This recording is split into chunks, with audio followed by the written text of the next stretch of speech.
স্ত্রী তার পুরুষাঙ্গ কেটে দিয়েছে শুনলাম। আর আপনি চিন্তা করতে পারেন একটা নারী কতটা নষ্টা হলে পড়ে তার স্বামীকে একটা ঘরের ভিতরে নেশাজাত দ্রব্য খাইয়ে, অর্থাৎ তাকে কোল্ড ড্রিঙ্কস দিয়েছে অথবা বিয়ারের সাথে ঔষধের সাথে ঘুমের ওষুধ, এগুলো মিলিয়ে তাকে যখন খাওয়ানোর পরে তিনি ঘুমালেন। আর এখানে পুরুষাঙ্গ কেটে তিনি মহিলা কত বড় বজ্জাত হলে পড়ে, কত বড় নিঃশৃঙ্গ হলে পড়ে, কত বড় খারাপ নষ্টা মহিলা হলে পড়ে। আপনি কল্পনা করতে পারেন যে এটা পুরুষাঙ্গটা হাতে নিয়ে ভিডিও করে, আবার ভিডিও করে এগুলো টিকটকে ছেড়ে দেয়া, সে আর কোনো পুরুষের কাছে যেতে পারবে না। আসলে অঙ্গহানি করা ইসলামে সম্পূর্ণরূপে হারাম, এটা জায়েজ নাই। পাপ কোনোদিন বাপেরেও ছাড়ে না। যে একটা পাপ মানুষকে আস্তে আস্তে পাপ করতে করতে জাহান্নাম পর্যন্ত নিয়ে যায়, আর ভালো কাজ একটা দুইটা করতে করতে জান্নাত পর্যন্ত নিয়ে যায়। এরা মূলত,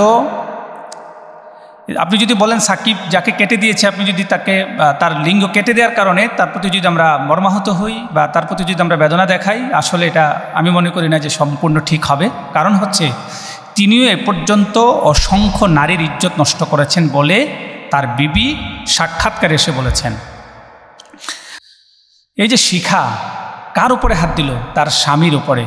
এমনিতেই তো স্বামীকে সম্মান করতে হয় নারীদের, না তিনি করলেন না। কি করলেন? তার পুরুষাঙ্গ কেটে দিলেন।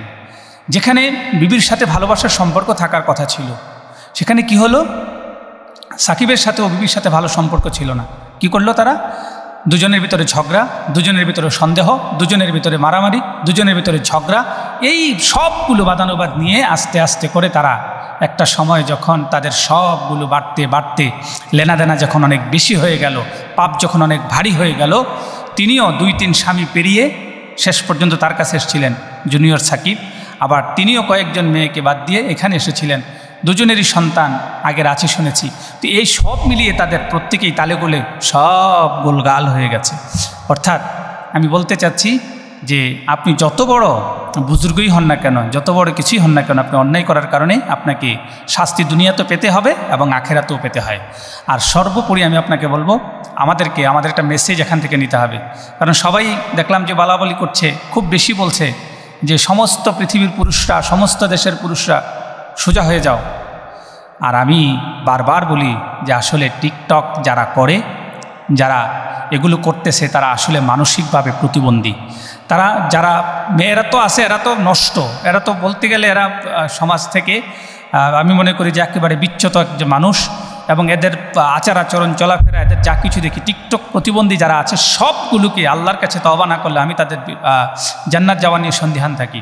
তো এই যে করতে করতে, তারা যে পাপগুলো করতে করতে, ছড়াতে সমাজে বিশৃঙ্খলা করতে করতে যুবকদের মানসিকতা আছে ভালো, সব কিছুকে নষ্ট করে দিয়েছে। এরা কি পরিমাণ নষ্ট হলে পড়ে আপনি কল্পনা করতে পারেন।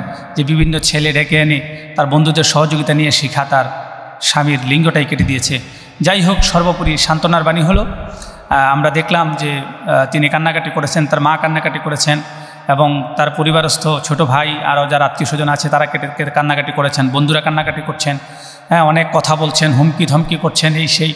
তারপরেও সর্বোপরি আমি মানুষ হিসাবে, আমি তো মানুষ, তিনি যে কোনো সময় আল্লাহর কাছে তওবা করতে পারেন। আল্লাহ তার তওবা কবুল করে এটাই চাইব। আর পাশাপাশি তার সুস্থতার জন্য দোয়া করছি যে সাকিবকে আল্লাহ তাআলা, যে জুনিয়র সাকিব বলা হয়েছে, তার এই বিষয়টা প্রতিস্থাপন করার জন্য অপারেশন করা হয়েছে, এবং এটাকে 15 ঘন্টা বা 18 ঘন্টা যাওয়ার পরে, 3 দিন যাওয়ার পরে এটা নির্দিষ্টভাবে বলতে পারবে যে এটা জোড়া নিবে কি নিবে না, এরকম একটা পরিস্থিতি হচ্ছে।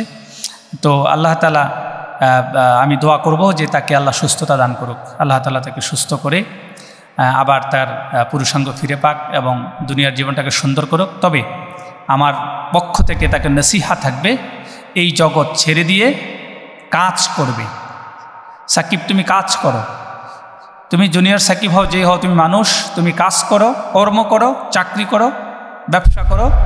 এই টিকটক ব্যবসাটা ছেড়ে দাও। এই জাতীয় নারীদের পিছনে ঘোরা, মেয়েদেরকে নিয়ে বেহাল্লাপনা, বেলায়াপনা, লেহাল্লাপনা, বেলাল্লাপনা, যা কিছু আছে সব ছেড়ে দাও। তাহলে আস্তে আস্তে আল্লাহ তাআলা তোমার উপর রহম করবেন এবং আশা করছি তুমি আবার সুন্দর জীবনে ফিরে যেতে পারবে। এইটুকু আশাবাদ রেখেই শেষ করলাম।